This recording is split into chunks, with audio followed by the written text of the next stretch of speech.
இன்னைக்கு வந்திருக்கக்கூடிய நியூஸ்ல மிக ஹைலைட்டடான ஒரு நியூஸ் இருக்குது. அந்த நியூஸ் அரபுலகத்துல ஹைலைட்டோ இல்லையோ, இஸ்ரேலுக்குள்ள ரொம்ப ஹைலைட்டான நியூஸ். என்னன்னா, இஸ்ரேலுடைய முன்னாள் பாதுகாப்பு அமைச்சருக்கும் நெத்தன்யாவுக்கும் சண்டை வந்துருச்சா?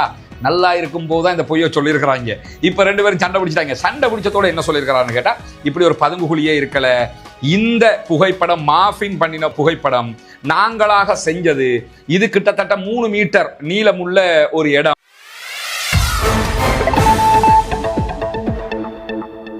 அஸ்ஸலாமு அலைக்கும் வரஹ்மத்துல்லாஹி வபரகாத்துஹு. பேரன்பிற்கினிய சகோதர சகோதரிகளே, நம் அனைவர் மீதும் ஏக இறைவனுடைய அமைதியும் கருணையும் உண்டாகட்டுமாக என்கிற உயரிய பிரார்த்தனைகளோடு 564வது நாளாகவும் காசாவிலும் காசாவையொட்டிய பாலஸ்தீன பெருநிலப்பரப்பிலும் என்னவெல்லாம் நடக்கிறது என்கிற செய்திகளைத்தான் இன்றைக்கும் நம்ம பார்க்க இருக்கிறோம்.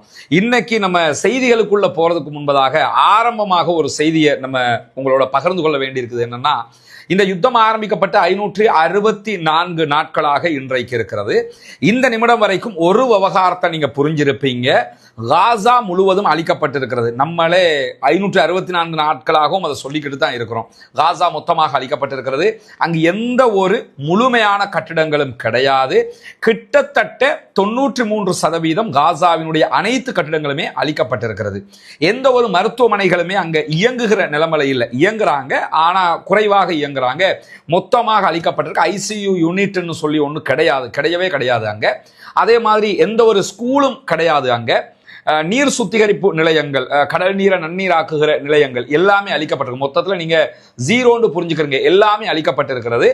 மக்களை பொறுத்தவரையில வடக்குல இருந்து தெற்கு, தெற்குல இருந்து வடக்கு என்று சொல்லி மாறி மாறி அகதிகளாக மாறிக்கொண்டிருக்கிறார்கள். இந்த நிலையில கடந்த ஒரு 3-4 நாட்களாக வரக்கூடிய செய்திகள் எல்லாமே வித்தியாசமான செய்திகளாக பார்த்து கொண்டிருக்கிறீர்கள். அது சில பேருக்கு பொறுக்க முடியாம இருக்கலாம், அல்லது சந்தேகத்தை உண்டாக்கி இருக்குது. என்னன்னு கேட்டா, காசாவே அழிக்கப்பட்டிருக்குது, இவர் என்னடான்னா இஸ்ரேல் தோத்துக்கிட்டு இருக்குதுன்னு சொல்லிக்கிட்டு இருக்கிறாருங்கிறாங்க. அது நான் சொல்லலைங்க, அல் ஜசீராவினுடைய அரபு பக்கம் சொல்லிக் கொண்டிருக்குது. ஆங்கில பக்கத்தில் நீங்க இந்த செய்திகளை பார்க்க முடியாது, அரபு பக்கத்தில் இந்த செய்திகளை பார்க்க முடியும். நம்ம ஆரம்பத்திலே ஒரு செய்தியை சொல்லியிருக்கிறோம்னா, அல் ஜசீராவினுடைய ஒரு போங்கு இருக்குது. அவங்களுடைய அந்த வெற்றிக்கும் காரணம் இதுன்னு சொல்லி நான் நினைக்கிறேன். என்னன்னா, அல் ஜசீரா அரபு ஆங்கில மொழிகளில் செயல்பட்டு வர்றாங்க.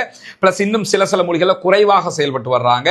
அதே நேரத்தில் பல நாடுகளையும் செயல்பட்டு வர்றாங்க. அல் ஜசீரா ஈஜிப்டில் தனியாக செயல்படுறாங்க. அல் ஜசீரா டர்க்கியில் தனியாக, டர்க்கி மொழியிலையும் செயல்படுறாங்க. டர்க்கியில் தனியாக செயல்பட்டு வர்றாங்க. அதே மாதிரி மற்ற மொழிகளில் மற்ற நாடுகளில் செயல்படுறாங்க. இன்னும் சொல்ல போனா யூரோப்ல பல நாடுகளுடைய பாலிடிக்ஸை தீர்மானிக்கிற ஒரு இடத்துக்கு தற்போது அல் ஜசீரா வந்திருக்கிறது. முன்னெல்லாம் பிபிசியை சொல்லிக்கிட்டு இருப்பாங்க, மற்ற ஊடகங்களை சொல்லுவாங்க. இப்ப அல் ஜசீரா பேசப்படுகிற அளவுக்கு மாறி இருக்கிறார்கள். இந்த நிலையில தான் அல் ஜசீரா ஆரம்பம் முதலாக செய்து வருகிற விஷயம் என்று சொன்னா, அரபு செய்தியை ஒரு விதமாக அவர்கள் கொடுப்பார்கள், ஆங்கிலத்தில் வேறு ஒரு விதமாக கொடுப்பாங்க. ஆங்கில அவர்களுடைய செய்தி எல்லாம் போய் பார்த்தீங்கன்னா, பாலஸ்தீன மக்கள் அடி வாங்குகிற செய்திகள் தான் நிறையவே இருக்கும். அங்க அட்டாக், இத்தனை பேர் கொல்லப்பட்டிருக்கிறாங்க, பிலடெல்பியில இப்படி ஆயிருக்குது, பைத்துலாஹியாவில் இப்படி ஆயிருக்குன்னு சொல்லி அந்த செய்திகளாக இன்னைக்கும் அப்படியான போங்கு தான் இருக்கு. ஆனா அரபை நீங்க எடுத்துக்கிட்டீங்கன்னா, பாலஸ்தீன விடுதலை அமைப்பு தாக்கு நடத்தியது எப்படி, இஸ்ரேல் எப்படி பின்வாங்கி இருக்கு, இஸ்ரேலுக்கு விழுகிற அடிகள் என்ன, இந்த செய்திகளாக இருக்கும். ஏன் இதை 2 விதமா செய்யறாங்கன்னா, அரபுலக மக்கள், குறிப்பாக பாலஸ்தீனத்தை நேசிக்கக்கூடிய மக்கள் எவ்விதத்திலும் சோர்வடைந்து விடக்கூடாது, மனதளவுல கீழே விழுந்துடக்கூடாதுங்கிறதுல அல் ஜசீரா கவனமாக இருக்கிறாங்க. மேற்குலகத்துக்கு அந்த செய்திகளை ஏன் அப்படி கொடுக்குறாங்கன்னு சொன்னா, மேற்குலக மக்கள் இங்கு நடக்கிற அநியாயங்களை கரெக்டாக புரிஞ்சுக்கிறணுங்கிறதுக்காக கொடுக்குறாங்க. அப்ப அரபுலக மக்கள் அநியாயத்தை தெரிய தேவையான அநியாயத்தை சேர்த்து சொல்லிக்கிட்டு இருக்காங்க. இத்தனை பேர் கொல்லப்பட்டிருக்காங்கன்னு சொல்லுவாங்க. ஆனா கூடுதலா அங்க இருக்கக்கூடிய பிளஸ் அடி கொடுக்கிற செய்திகளை அவங்க டெலிகாஸ்ட் பண்ணுவாங்க. எதுக்காக இதை செய்யறாங்கன்னு சொன்னா, பாலஸ்தீன விடுதலை அமைப்பினுடைய அந்த தைரியம், அவங்க எந்த அளவுக்கு உறுதியாக இருக்கிறார்கள் என்பதை காட்டுவதற்காக. நமக்கு இன்ன வரைக்கும் தெரியும், இந்த நிமிடம் வரைக்கும் நம்மளே பலமுறை யோசிக்கிறோமா இல்லையா, பல பேரும் ஒரு சமாதான உடன்படிக்கைக்கு போகலாமா இல்லையா, எத்தனை பேர் கொல்லப்பட்டிருக்கிறாங்கன்னு நினைக்கிறோம். எத்தனை பேர் கொல்லப்பட்டாலும் ஒரு சுதந்திர போராட்டம் என்று வந்துவிட்டால் போராட்டத்திற்கு தான் முன்னுரிமை. எவ்வளவு எத்தனை 1000 பேர் கொல்லப்பட்டாலும் சுதந்திரம் கிடைக்க வேண்டும் என்பதில் ரொம்ப கவனமாக இருக்கணும். அது உலகத்தில் எந்த நாடு சுதந்திரத்தை பெற்றாலும் இப்படித்தான் பெற்றிருக்கிறது. அதில் அவங்க உறுதியாக இருக்கிறார்கள். எதுக்கு இதை முன்னுரையாக உங்களுக்கு சொல்ல வரேன்னா, இன்னைக்கு வந்திருக்கக்கூடிய சில தகவல்களும் அப்படியான தகவல்கள். ஏற்கனவே சனிக்கிழமை வச்சு விளையாடினாங்க.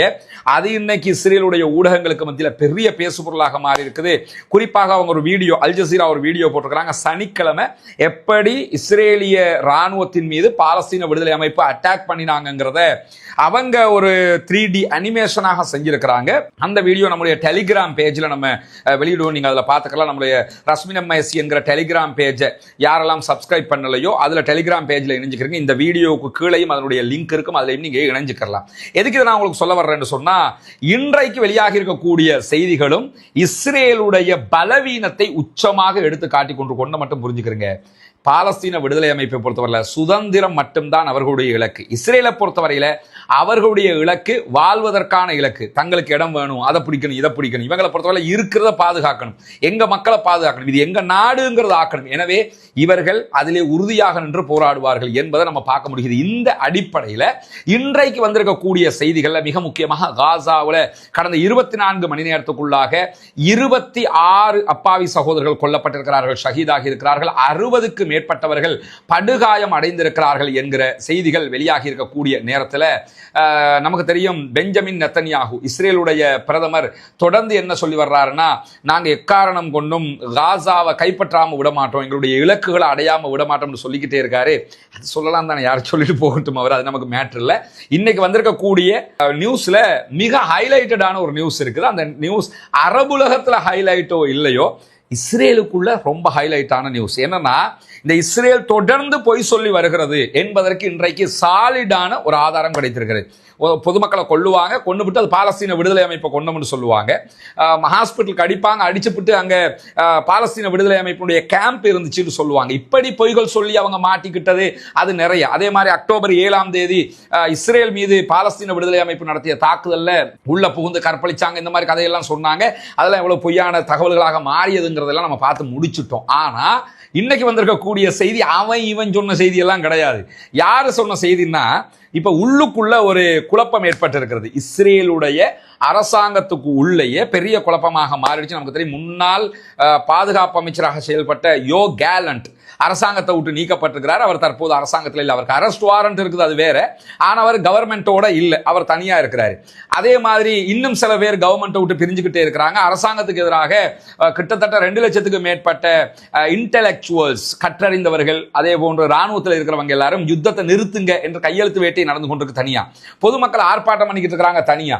இந்த அரசியல் ரீதியாக எதிர்க்கட்சிகள் ஆர்ப்பாட்டம் நடத்திக்கிட்டு இருக்குது தனியா. இப்படி நெத்தன்யாகுவை பொறுத்தவரை நிம்மதி என்பதே இல்லாம அலைஞ்சுக்கிட்டு இருக்கிறார். இடையில வர்ற வழக்கு வேற வந்து போய்கிட்டு இருக்குது. இந்த மாதிரியான ஒரு சூழல்ல இன்னைக்கு வெளியாகி இருக்கக்கூடிய தகவல் என்ன, யோ கேலண்ட் முன்னாள் இஸ்ரேலுடைய பாதுகாப்பு அமைச்சர், முன்னாள் பாதுகாப்பு அமைச்சர்னா இந்த யுத்தம் ஆரம்பிக்கும் போது அவர் தான் பாதுகாப்பு அமைச்சர்.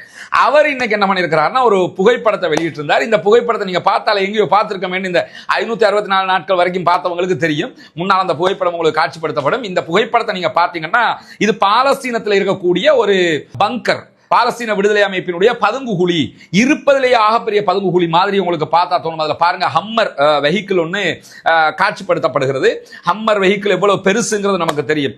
ராணுவத்தில் இருக்கக்கூடிய ஹம்மர் மட்டும் இல்லை, நீங்க ராணுவம் ஸ்ரீலங்கன் போர்சஸ் வச்சிருக்கக்கூடிய வெஹிக்கிளாக இருந்தாலும் சரி, டிபெண்டர் பார்க்குறோம்ல, டிபெண்டர் ஹம்மர் எல்லாம் கிட்டத்தட்ட கொஞ்சம் ஒரே சைஸுக்கு மாதிரி தான் இருக்கும்.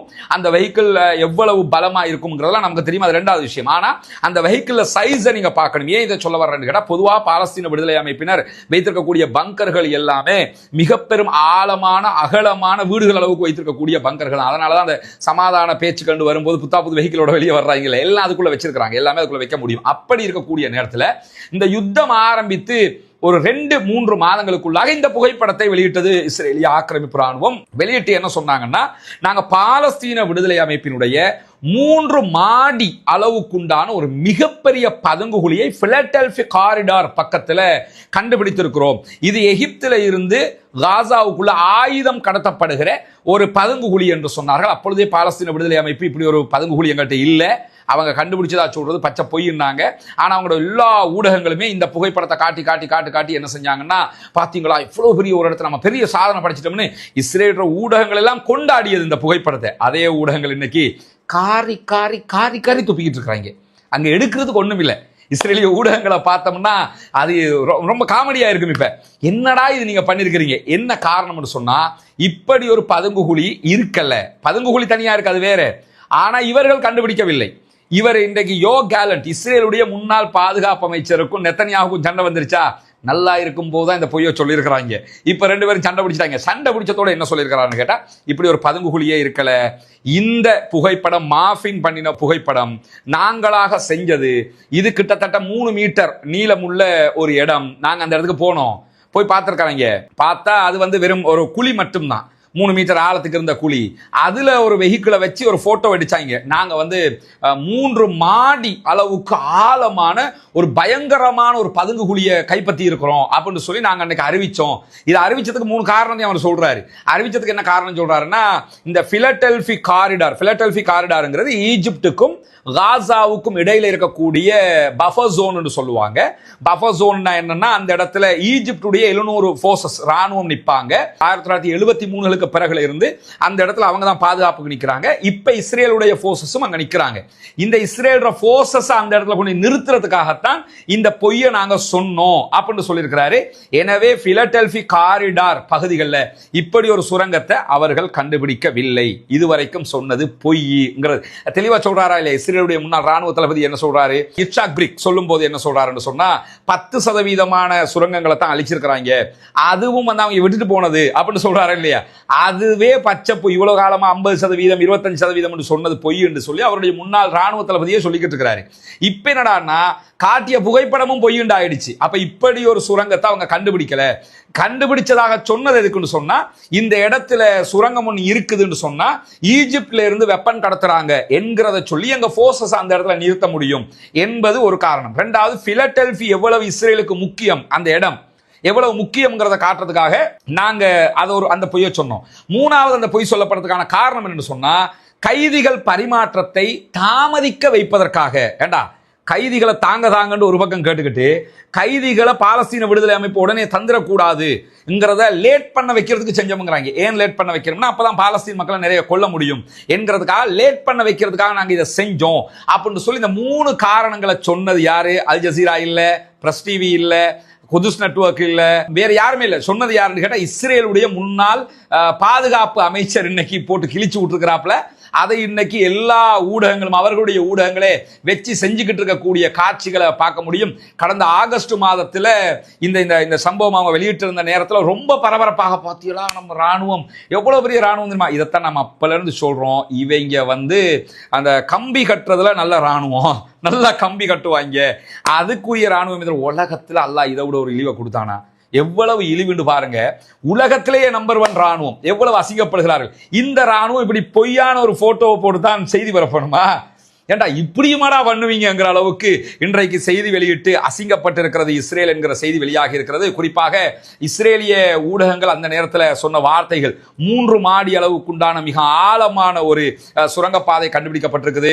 இஸ்ரேலுடைய ராணுவத்தையே ரொம்ப வியல்ப்புல ஆழ்த்திருச்சு. இது இப்படியும் இல்லாம பண்ணுவாங்க அப்படின்னு உண்மையை கண்டாலே வியந்து போவாங்க, அது வேற விஷயம்.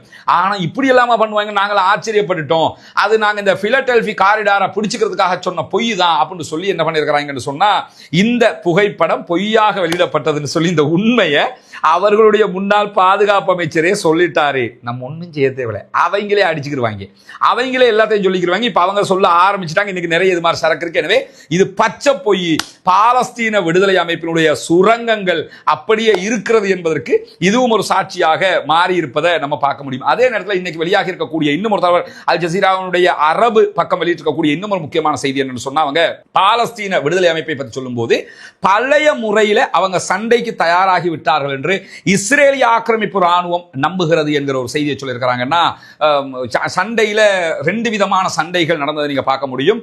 ஒன்று பழைய மெத்தட், அது எப்படின்னு சொல்லி அவங்க சொல்லியிருக்கிறாங்க. 2வது புதிய மெத்தட்ல ஹெலிகாப்டரை நோக்கி தாக்குதல் நடத்தியது அல்லது ஏவுகணை தாக்குதல்களை நடத்தியதெல்லாம் புதிய மெத்தடாக அவங்க செஞ்சிருந்தாங்க. பழைய மெத்தடாக அவங்க என்ன செஞ்சிருந்தாங்கன்னு சொன்னா, இந்த ரோட்ல போற மெர்காவா டேங்க்ல பூமியில் என்ன செய்வாங்கன்னு சொன்னா, ஷாவாலுங்கிற ஒரு பெரிய ஒரு தாக்குதல் கருவி, அதை வச்சு அதை வெடிக்க செய்வாங்க. அந்த மாதிரி செஞ்சுக்கிட்டு இருந்தாங்க. அதே நேரத்தில் 2வது என்ன பண்ணாங்கன்னா, ஆர்பிஜி வகையான குண்டுகளை பயன்படுத்தினதாக இன்றைக்கு அல் ஜசீரா சொல்றாங்க. ஆர்பிஜி எனக்கு கரெக்டாக ஆர்பிஜினா என்னன்னு எனக்கு தெரியாது, ஆனால் அவங்க சொல்லி இருக்கிறாங்க அப்படி ஒன்று பயன்படுத்தினதாக.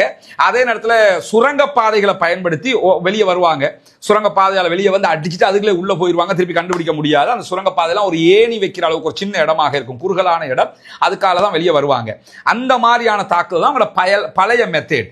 இதை ஹிட் அண்ட் ரன் அட்டாக் சொல்லுவாங்க. இந்த இந்த மெத்தட்ல மீண்டும் தாக்குவதற்கு பாலஸ்தீன விடுதலை அமைப்பு தயாராகிவிட்டது என்கிற செய்திகள் இன்றைக்கு வெளியாகி இருப்பது மட்டுமல்லாம இஸ்ரேலுடைய ஊடகங்கள் எல்லாம் இதை ஒரு பெரிய செய்தியா போட்டிருக்காங்க. நமக்கு திரும்பவும் பாரிய அடிவிழ போகுது. கொஞ்ச நாளா சமாதானம்ங்கிறதுக்காக அவங்க என்ன பண்ணாங்கன்னு சொன்னா பொறுத்து போய்கிட்டு இருந்தாங்க. இப்ப சமாதானம் கிடையாதுன்ற ஒரு நிலைக்கு நீங்க வருவீங்கன்னா அவங்க ஹிட் அண்ட் ரன் பண்ண ஆரம்பிச்சுட்டாங்கன்னா நம்ம மக்கள் செத்து மடிய வேண்டியதுதான் அப்படின்னு சொல்லி சொன்னது மட்டுமல்லாம இன்றைக்கு வெளியாகி இருக்கக்கூடிய தகவல்ல அல் ஜசீரா என்ன சொல்றாங்கன்னு சொன்னா பாலஸ்தீன விடுதலை அமைப்பு ரொம்ப காத்திருந்து தயாராகி இருக்கிறாங்க. இந்த கொஞ்ச நாளா ஒரு 40-50 நாளா அடி விழ அவங்க பொறுமை போனது என்னன்னா தயாராகிட்டு இருக்காங்க, ப்ரிப்பேர் ஆகியிருக்கிறாங்க. எந்த அளவுக்கு ப்ரிப்பேர் ஆகியிருக்கிறாங்கன்னு சொன்னா அடுத்த கட்ட தாக்குதல்ல தங்களுடைய படைகளுக்கு எந்த பாதிப்பும் வந்துடக்கூடாது, அவங்களுக்கு மட்டும்தான் வரணும்னு சொல்லி அதுக்கேற்ற மாதிரி ப்ரிப்பேர் ஆகியிருக்கிறாங்க. ஒரு இடத்துல இருந்து இன்னொரு இடத்துக்கு தேவையான அவர்களுடைய படைப்பிரிவுகள் எல்லாம் மாத்திட்டாங்க, அந்தந்த இடத்துல கொண்டு உட்கார வச்சுட்டாங்க. அதே நேரத்தில் அவங்க பங்கரை திரும்ப பயன்படுத்த போறாங்க, பங்கர் அட்டாக் தான் பயன்படுத்தப்பட போகிறது என்று சொல்லியும் கைதிகள் விடுவிக்கப்படாவிட்டால் இஸ்ரேல் என்ன பண்ணுவாங்கன்னா தாக்குதல் அதிகரிக்கிற ஒரு திட்டத்தை கொண்டு வர்றாங்க. எனவே இஸ்ரேல் தாக்குதல் அதிகரிச்சாங்கன்னு சொன்னா தரைப்படை தாக்குதல் அவங்க அதிகரிச்சிட்டாங்கன்னா பாலஸ்தீன விடுதலை அமைப்பும் திரும்ப தாக்க ஆரம்பிச்சிருவாங்க. எனவே இது இஸ்ரேலுக்கு பெரியதொரு பலத்த அடியாக மாறிவிடும். அதனால உடனடியாக சமாதானத்துக்கு போங்க அப்படின்னு சொல்லி இஸ்ரேலுடைய ஊடகங்கள் எல்லாம் இன்னைக்கு கத்தக்கூடிய காட்சிகள் எல்லாம் வெளியாகி இருக்கிறது. அதே நேரத்தில் இன்னைக்கு வெளியாக இருக்கக்கூடிய இன்னொரு முக்கியமான செய்தி என்னன்னா பாலஸ்தீன விடுதலை அமைப்பினுடைய தலைவர் ஹலீல் அல் ஹையா அவங்க இன்னைக்கு திட்ட தெளிவா டிக்ளேர் பண்ணிட்டாரு, இஸ்ரேல் சொல்லக்கூடிய எந்த ஒப்பந்தத்துக்கு நாங்க ரெடி இல்லை, நாங்க சொல்றதுக்கு நீ ரெடின்னா சொல்லு, பாலஸ்தீனத்தை விட்டு மொத்தமாக இஸ்ரேல் வெளியேற வேண்டும், எங்களுடைய கைது செய்யப்பட்ட அத்தனை பேரும் விடுதலை செய்யப்பட வேண்டும், எங்க நாடு எங்களுக்கு வேணும், 5 வருஷத்துக்குள்ள பாலஸ்தீனம் தனிநாடுங்கிற அந்த இடத்துக்கு வரணும், இதுக்கு ஓகே என்று சொன்னா அடுத்த கட்டம் போகும் 40 நாள் பேச்சுவார்த்தை நடத்துவோம், 41வது நாள் சண்டை பிடிப்போம், இந்த விளையாட்டுக்கு நாங்கள் தயார் இல்லைன்னு சொல்லி மிக தெளிவாக ஹலீல் அல் ஹையா அவர்கள் இன்றைக்கு அறிவித்திருக்கிறார்கள் என்கிற ஒரு செய்தி வெளியாக இருப்பது மட்டுமல்லாம மேரிவ் இஸ்ரேலுடைய மேரிவ் செய்தித்தால் ஒரு செய்தியை வெளியிட்டிருக்கிறாங்க. அது என்னன்னு சொன்னா பாலஸ்தீன விடுதலை அமைப்பை அழிப்பது அல்லது அகற்றுவது, மொத்தமா இல்லாமலாக்குறது அல்லது காசா விட்டு வெளியேற்றுவது இது சாத்தியமில்லாத ஒரு விஷயம் என்று சொன்னது மட்டுமல்லாம ஹைலைட்டடாக தலைப்புச் செய்தியா என்ன போட்டிருக்கிறாங்கன்னு சொன்னா மாரிவ் பாலஸ்தீன விடுதலை அமைப்பை அழிப்பது என்பது இஸ்ரேலுடைய அரசாங்கத்தினுடைய நிகழ்ச்சி நிரலே இல்லைங்கிறாங்க. அண்டா இவ்வளவு நாளா என்னடா சொல்லிக்கிட்டு இருந்தீங்க யோசிக்க தோணுதா இல்லையா? அடிப்போம் விழுவோம் அஜயம். ஆனா இன்னைக்கு மேரிவ் என்ன சொல்றாங்கன்னா இஸ்ரேலிய கவர்மெண்ட் பாலஸ்தீன விடுதலை அமைப்பை மொத்தமா அழிக்கணுங்கிற ஒரு திட்டமே அவங்கள்ட்ட கிடையாது, ஏதோ யுத்தம் பண்றதுக்கு ஆட்சியை தக்க வைக்கிற வரைக்கும் பண்ணிக்கிறோம்னு சொல்லி போய்கிட்டு இருக்காங்க, யதார்த்தமான இலக்கம் இல்லைங்கிறாங்க. அது உண்மை. ஏன்னா அங்க இருக்கக்கூடிய அத்தனை பேருமே பாலஸ்தீன விடுதலை அமைப்பை சேர்ந்தவர்கள், அவங்க அதை நேசிக்கிறதுனால தானே, நம்முடைய உரிமைக்காக போராடுறதுனால தானே அவங்க நேசிக்கிட்டு இருக்கிறாங்க. எனவே அது சாத்தியம் இல்லை அப்படின்னு சொல்லி முடிவெடுத்திருக்கிறாங்கன்னு சொல்லிட்டு பாலஸ்தீன விடுதலை அமைப்பு மிகப்பெரிய ஒரு கணிசமான படையை இந்த கேப்புக்குள்ள 45-50 நாளுக்குள்ள சேர்த்துட்டாங்க. தங்களுடைய படைப்பிரிவை மீண்டும் அதிகரித்திருக்கிறார்கள். 30,000+ ஏற்கனவே இதைத்தான் இஸ்ரேலுடைய முன்னாள் ராணுவ தளபதியும் சொல்லி இருந்தாரு. அதே மாதிரி இன்னைக்கு மேரிவ் செய்தித்தாள் என்ன சொல்லுதுன்னு கேட்டா 30,000+ ராணுவத்தை அவங்க திரும்ப சேர்த்துட்டாங்க, அவங்களோட படையெல்லாம் கரெக்டா வந்துருச்சு. எனவே மீண்டும் ஒரு பாரிய அட்டாக்கு அவங்க வருவாங்க. அது எத்தனை நாட்கள் நீடித்தாலும் அவர்கள் அதை தாக்குப்பிடிக்க முடியுமாக இருக்கும் என்று சொல்லி இன்றைக்கு இதெல்லாமே இஸ்ரேலுடைய பத்திரிகைகள் சொல்லக்கூடிய செய்தியை தான் நான் உங்களுக்கு மத்தியில சொல்லிக்கிட்டு இருக்கிறேன். அவங்க தனித்தனி பட்டாலியன்ஸை ரொம்ப பவர்ஃபுல்லாக மாத்திட்டாங்க. அது மட்டும் இல்லாம கரில்லா படை தாக்குதல் முறையை அவர்கள் கையாள போகிறார்கள் என்று சொல்லிவிட்டு கடைசியா அவங்க என்ன சொல்றாங்கன்னா இது இஸ்ரேலுடைய ராணுவத்தினுடைய வேலையை ரொம்ப கடினமாக்க போகிறது அப்படின்னு சொல்லியிருக்கிறாங்க. இது இன்றைக்கு இஸ்ரேலுடைய மேரிவ் செய்தித்தாள் வெளியிட்டிருக்கக்கூடிய ஒரு அறிக்கையாக இருக்கிறது. இது இன்றைக்கு அல் ஜசீரா அரபுல எடுத்து என்ன பண்றாங்கன்னா தொட்டு காட்டி அந்த செய்திகளை சொல்றாங்க. நிலைமை எப்படி இருக்குன்னு புரிஞ்சுக்கிறங்க, நம்ம மக்கள் ரொம்ப தெளிவாக தான் இருக்கிறாங்க என்ற மாதிரி அவங்க அவருடைய கருத்துக்களை சொல்லியிருக்கக்கூடிய நேரத்தில் இன்றைக்கு வெளியாக இருக்கக்கூடிய ஒரு அறிக்கை இஸ்ரேலுடைய ரிசர்வ் படை வீரர்கள் 60% சேர்ந்தவர்கள் மாத்திரம்தான் யுத்தம் செய்வதற்கு தயார் என்று சொல்கிறார்கள், 40% யுத்தத்துக்கு முடியாதுன்ட்டாங்க. அந்த 900 ஆரம்பிச்சது 1000, 10,000, 1.5 லட்சம், 2 லட்சம் ஆகிக்கிட்டு வருது இல்ல. இதுல என்ன நிலைமை பாயிருக்குன்னு சொன்னா 40% இஸ்ரேலிய ரிசர்வ் படை ராணுவத்தை சேர்ந்தவர்கள் நாங்க யுத்தத்துக்கு வர முடியாது அப்படின்னு சொல்லி மிக தெளிவாக அறிவிச்சிட்டாங்க. இந்த அறிவிப்பு இதுக்கு முன்னாடி இஸ்ரேல் ராணுவம் சொன்ன அறிவிப்புகளுக்கு நேர் முரணான அறிவிப்பு அப்படின்னு சொல்றாங்க. எனவே இஸ்ரேலிய ராணுவத்தை சேர்ந்தவர்களும் இதற்கு பிறகு யுத்தம் செய்வதற்கு தயார் இல்லை என்கிற நிலையில் ஆள் கூடிக்கிட்டே வருகிறது. இன்றைக்கு அந்த செய்திகள் வெளியிட்டிருக்கக்கூடிய நேரத்தில் இதே நேரத்தில் இன்றைக்கு எடியோத் அஹ்ரோனோத் வைனட் வெளியிட்டிருக்கக்கூடிய ஒரு அறிக்கை, இஸ்ரேலுடைய பத்திரிக்கை. அதுல ஏன்னா உள்ளுக்குள்ள ரொம்ப குழம்பிடுச்சு, எல்லா உண்மைகளும் இப்ப வெளியே வர ஆரம்பிச்சிருக்கிறது. அதுல என்னன்னா சில பேர் இதுல உட்காந்துக்கிட்டு அது என்ன தெரியுமா, அது கொஞ்சம் திசை திருப்புறதுக்கு அப்படி செய்தி போடுறாங்க, இவங்க இஸ்ரேல் நின்று பேசுறவங்க பார்த்துக்கிட்டு வர்ற மாதிரி செய்தி சொல்லிக்கிட்டு இருக்காங்க. அப்ப அல் ஜசீராக்காரன் என்ன பண்ணிக்கிட்டு இருக்கிறான், அவன் இந்த செய்தி எதுக்கு எடுத்து போட்டுக்கிட்டு இருக்கிறான், இப்படி யோசிக்கணுமா இல்லையா? அல் ஜசீரா அரபு பக்கத்துல இதெல்லாம் ரொம்ப துல்லியமாக போட்டுக்கிட்டு இருக்கிறாங்க. அங்க உள்நாட்டுக்குள்ள பெரிய குழப்பம் உண்டாயிடுச்சுங்கிறத மிக தெளிவாக அவங்க மக்களுக்கு கொண்டு போறாங்க. நீங்க இஸ்ரேலை கண்டு பயப்பட தேவையில்லை, அரபு மக்களே உள்ளுக்குள்ள அடிச்சுக்கிட்டு சாகுறாங்கிறத அவங்க கொடுக்கக்கூடிய ஒரு செய்தியாக இருக்கு. அதுல என்ன சொல்றாங்கன்னு சொன்னா, இஸ்ரேலுடைய முன்னாள் விமானப்படை தளபதி, அதே நேரத்தில் ரிசர்வ் படையினுடைய லெப்டினன்ட் கர்னலாக இருந்தவர், இன்றைக்கு வெளியிட்டிருக்கக்கூடிய அறிக்கை எடியோத் அஹ்ரோனோத் மேற்கோள் காட்டியிருக்கிறாங்க. அதுல என்ன சொல்றாங்கன்னா, நெதன்யாகு இதயமற்றவர், அவருக்கு ஹார்ட்டே இல்லை அப்படின்னு சொல்லி அவர் சொல்றாரு. அது மட்டும் இல்லாம பச்சை பொய்யன் அந்த ஆளு அப்படின்னு சொல்லி யாரை பத்தி யார் சொல்றா? ராணுவ தளபதி லெப்டினன்ட் கர்னலாக இருந்தவர், அதே நேரத்தில் விமானப்படையில தளபதியாக இருந்தவர், அவரு தங்க நாட்டு பிரைம் மினிஸ்டரை பத்தி சொல்லும் போது என்ன சொல்றாருன்னா, இந்த ஆளுக்கு இதயமே இல்லை, நம்ம சொல்லுவோம் மனசாட்சி இல்லைன்னு சொல்லுவோம்ல, மனசாட்சியே இல்லை, பச்சை புழுத்த பொய்யன் இந்த ஆளு அப்படின்னு சொல்லிட்டு என்ன சொல்றாருன்னு சொன்னா, அதனாலதான் இவர் பொய்யரு, இந்த ஆளுக்கு இதயமே இல்லைங்கிறதுனாலதான் நானும் இந்த யுத்தத்தை நிறுத்துங்கிறதுல அந்த மனுவுல கையெழுத்திட்டு இருக்கேன், யுத்தத்தை நிறுத்தணும், வெல்லவே முடியாது அப்படின்னு சொல்லி. ஏன்னா பொதுவா ஒன்று புரிஞ்சுக்கிறேங்க, இந்த யூதர்களுடைய தன்மை எப்படி இருக்கும்னு கேட்டா, தன்னோட எவனையாவது இணைச்சுக்கிட்டு அவனை கோர்த்துடுவான், அமெரிக்காக்காரனை கோர்த்துட்டு நீ வந்து யுத்தம் பண்ணு அப்படின்னு செஞ்சுக்கிட்டு தான் வெண்ட மாதிரி காட்டிக்கிறதுக்கு பின்னாடி நிற்பாங்க. அதுக்கு தான் பார்த்தாங்க எப்படியாவது டொனால்ட் ட்ரம்ப்புடைய தலையை ஏதாவது எலுமிச்சை பழத்தை போட்டாவது மூளையை கசக்கி கொண்டு வந்து வச்சு விட்டு சண்டையாக்கி விட்டுருவோம்னு பார்த்தாங்க. அந்த ஆள் கொஞ்சம் சுதாரிச்சுட்டாப்ல, நமக்கு தேவையில்லாத வேலை நம்ம கரெக்டாக இருந்துருவோம், ஈரானோடைய முட்டை தேவையில்லை, இவங்களுடைய முட்டை தேவையில்லைன்னு தனியாக இருந்துட்டாப்ல.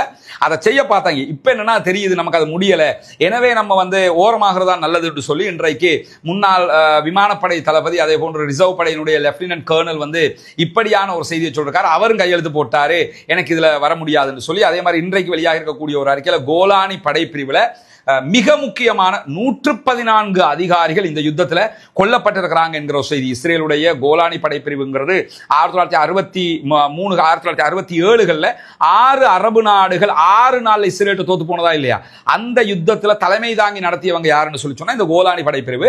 அந்த கோலானி படைப்பிரிவில் 114 இஸ்ரேலிய போர்சஸ் சேர்ந்தவங்க கொல்லப்பட்டிருக்கிறாங்க. அது மிக முக்கியமான தளபதிகள் என்கிற செய்தி வெளியாக இருக்கு. இதை வந்து இஸ்ரேலுடைய ஹாரெட்ஸ் செய்தித்தாள் வெளியிட்டிருக்கு. ஹாரெட்ஸை பொறுத்தவரையில் ஆல்ரெடி ஹாரெட்ஸுக்கு எதிராகவும் இஸ்ரேலுக்குள்ள வழக்கு இருக்குது, அல் ஜசீராக்கு எதிராக இருக்கிற மாதிரி. ஏன்னா இந்த செய்தியெல்லாம் வெளியே கொண்டு வர்றீங்கன்னு சொல்லி இந்த படைப்பிரிவு இந்த யுத்தத்தில் ஆரம்பத்தில் இருந்தாங்க, பிறகு அவங்களை வெளியே எடுத்துட்டாங்க, நீங்க போதும் நீங்க போய் அடி வாங்கி செத்துக்கிட்டு இருக்கிறீங்க அப்படின்னு சொல்லி வெளியே எடுத்துட்டாங்கன்னா, ஆயிரக்கணக்கான இந்த இஸ்ரேலுடைய கோலானி படைப்பிரிவினுடைய ராணுவத்தை சேர்ந்தவங்க கொல்லப்பட்டிருக்கிறாங்கிறதுனால அவங்களையும் வெளியே எடுத்துட்டாங்கிற செய்திகளும் இன்றைக்கு வெளியாக இருக்கு. எனவே காசாவில் அப்பாவி மக்கள் கொல்லப்படுகிறார்கள், ஷஹீதாகிறார்கள், அப்பாவிகள் மேல தாக்குதல்கள் நடத்தப்படுகிறது என்பது ஒருபுறம் இருக்க, மறுபுறமாக இஸ்ரேல் தொடர்ந்து தோல்வியை சந்திக்கிறது என்கிற செய்திகள் தொடர்ந்து இன்றைக்கு ஒரு 4-5 நாட்களாக வெளிவரதை நாம பார்க்க முடிகிறது. இந்த செய்திகள் இன்றைக்கு வெளியாகி இருக்கக்கூடிய மிக முக்கியமான செய்திகளாக இருக்கிறது. இதை தவிர்த்து இன்னும் மேலதிக செய்திகள் வெளியாகி கொண்டிருக்கக்கூடிய நேரத்தில் ஈரானுக்கும் அமெரிக்காவுக்கும் இடையில் இருக்கக்கூடிய பிரச்சனை என்ன, அதில் என்ன நடந்தது என்பது தனி வீடியோவாக நம்முடைய புதிய சேனல்ல நம்ம போட்டிருக்கிறோம். பார்க்காதவங்க அதில் பார்த்துருங்க.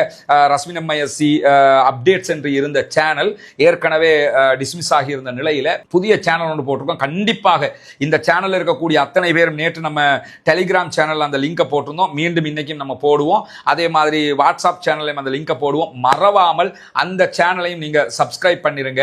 இல்லைன்னு ஏன்னா என்ன நடந்தாலும் ஆல்டர்னேட்டிவா இன்னொன்று இருக்கணுங்கிறதுக்காக அந்த சேனலையும் கட்டாயம் சப்ஸ்கிரைப் செய்து கொள்ளுங்கள் என்கிற கோரிக்கை. அதில் நம்ம தனித்தனி வீடியோக்களை வெளியிட இருக்கிறோம். இன்னைக்கு வெளியிட்ட மாதிரி இன்னும் சில வீடியோக்களும் அதிலே வெளியிடப்படும் என்பதால் மறக்காமல் அதையும் சப்ஸ்கிரைப் செய்து கொள்ளுங்கள். பாலஸ்தீனம் வெற்றி பெறட்டும், பாலஸ்தீனம் சுதந்திரம் அடையட்டும், பாலஸ்தீன மக்களுக்காக தொடர்ந்து பிரார்த்தனை செய்கிறார். அதே நேரம் இஸ்ரேலிய ஆக்கிரமிப்பு ராணுவத்துக்கு எதிராக குனூத்து நாசிலாவை ஓத மறந்து விடாதீர்கள் என்கிற உயரிய கோரிக்கையோடு ஜனநாயக ரீதியாக பாலஸ்தீன மக்களுக்காக எப்பொழுதும் குரல் போமாக வாகிறது. அல்ஹம்துலில்லாஹி.